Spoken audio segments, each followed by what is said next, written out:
पूज्यपाद प्रेम जी महाराज मुंबई आए। उस समय श्रीमती कलावती जी यहाँ होती थी, उनके पुत्र होते थे यहाँ श्री मुरारी बहल, उनके यहाँ महाराज आए। महाराज कलावती जी को मासी जी कहते, इसलिए हम सब भी उनको मासी जी ही कहा करते। स्वर्गीय भाई ईश्वरदास जी महाराज से मिले। महाराज ने उन्हें 7 बार अपने गले लगाया।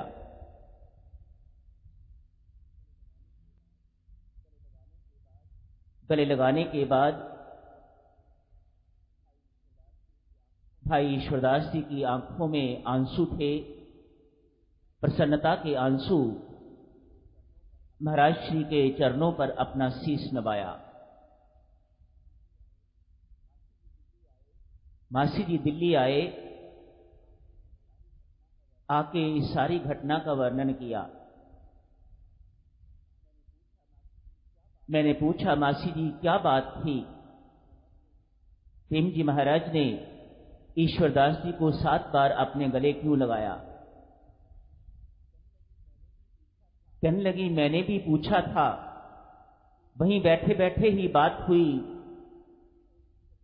क्या बात है ईश्वरदास? प्रेम जी महाराज ने आपको 7 बार गले लगाया है। ईश्वरदास जी कहने लगे, मासी जी घर से निकला था तो ये सोच के निकला था, यदि प्रेम जी महाराज पूज्यपाद स्वामी जी महाराज के वास्तविक उत्तराधिकारी हैं तो वह मुझे 7 बार गले लगाएं। यदि वह सच्चे सदगुरु हैं तो वह मुझे 7 बार गले लगाएं। इसीलिए प्रेम जी महाराज ने मुझे 7 बार गले लगाया। इन्हीं को कहा जाता है सदगुरु। मात्र सत्संगों का आयोजन करने वाला सदगुरु नहीं हुआ करता। दीक्षा देनी आरंभ कर देनी या कुछ इस प्रकार की बातें करने लग जानी, वे सदगुरु नहीं हुआ करते। आइए देखें सदगुरु किसे कहा जाता है, क्या परिभाषाएं हैं सदगुरु की, क्या सदगुण होने चाहिए सदगुरु में जिन्हें सदगुरु कहा जाता है। सदगुरु वह जो मुख से कम समझाए और करके अधिक समझाए, उन्हें सदगुरु कहा जाता है। अभी आपने भजन सुना, जो भव सागर पार ले जाने की योग्यता रखता है वह सदगुरु। जो स्वयं ही अभी संसार में खोया हुआ है, जो स्वयं ही अभी संसारिकता में डूबा हुआ है, वह किसी दूसरे को क्या निकालेगा? जो स्वयं ही बंधा हुआ है संसार में, वह दूसरे को मुक्त क्या कर देगा?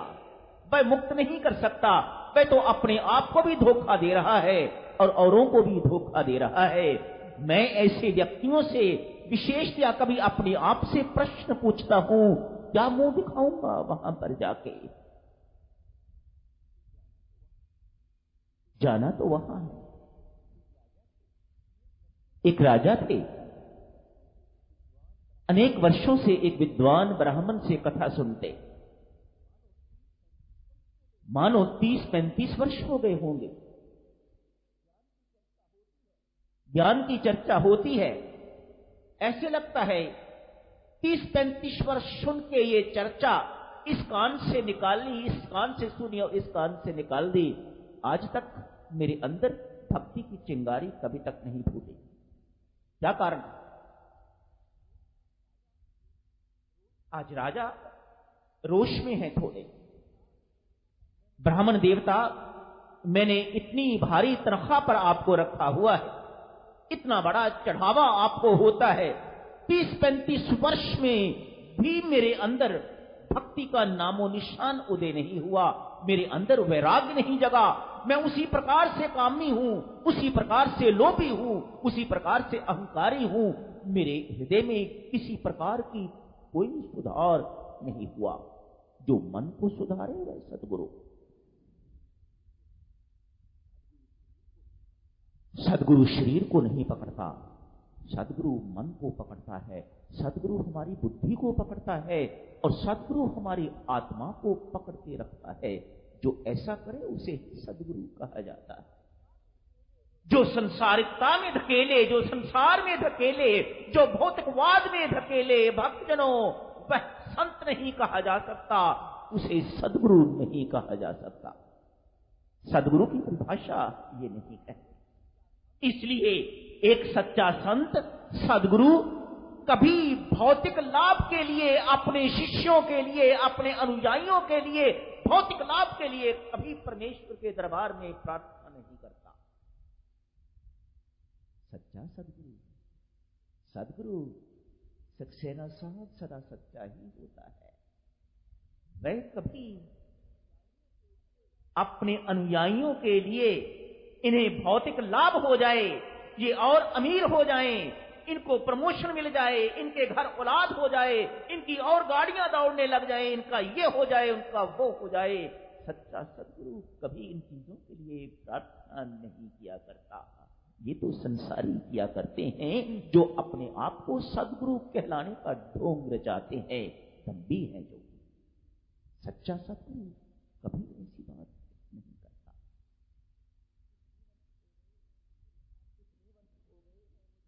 इतने वर्ष हो गए हैं मुझे आपकी कथा सुनते सुनते, मेरे मन में रत्ती भर भी सुधार नहीं आया।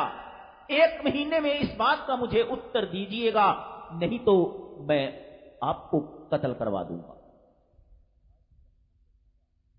आज ब्राह्मण बेचारा बहुत दुखी है, चेहरा मुंह लटका हुआ घर की ओर लौट रहा है। एक रास्ते में सदगुरु मिले हैं जिन्हें महात्मा कबीर कहा जाता है। क्या बात है ब्राह्मण, आज बड़े उदास दिखाई दे रहे हो, अपनी समस्या बताई। क्या मैं तुम्हारी समस्या का समाधान कर सकता हूं? क्या मैं तुम्हारी कुछ सहायता कर सकता हूं?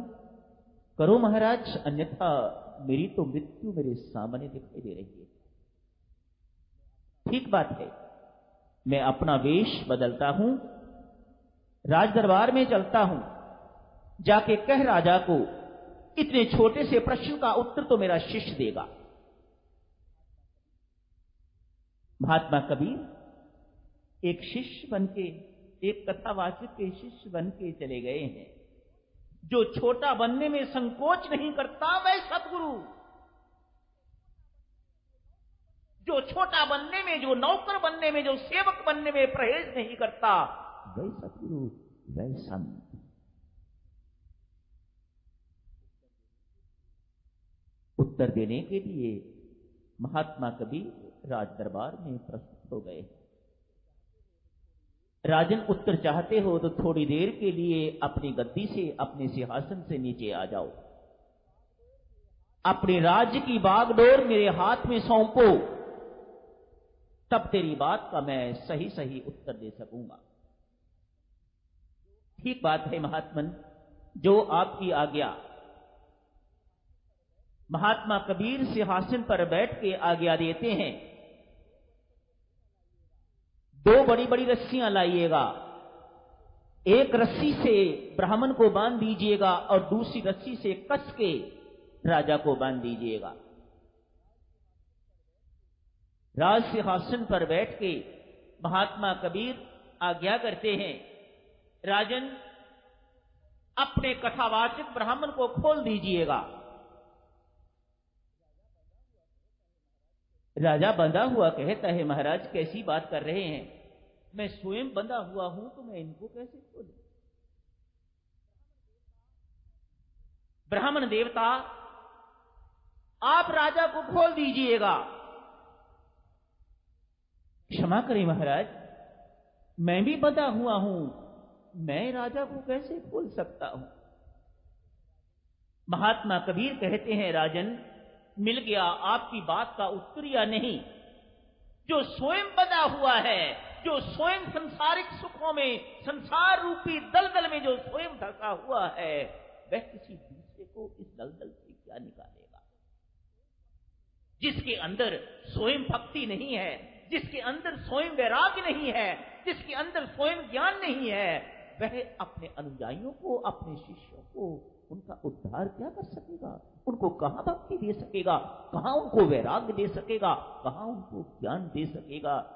राजन, जो स्वयं बंधे हुए हुआ करते हैं, वह दूसरों को बंधन मुक्त नहीं कर सकते। जो हमें इन बंधनों से मुक्त करे वह सद्गुरु, जो हमें भव पार ले जाए वह सद्गुरु, जो अपना सब कुछ दे के कंगाल हो जाए वह सद्गुरु, जो अपना सब कुछ दे के कंगाल हो जाए वह सद्गुरु।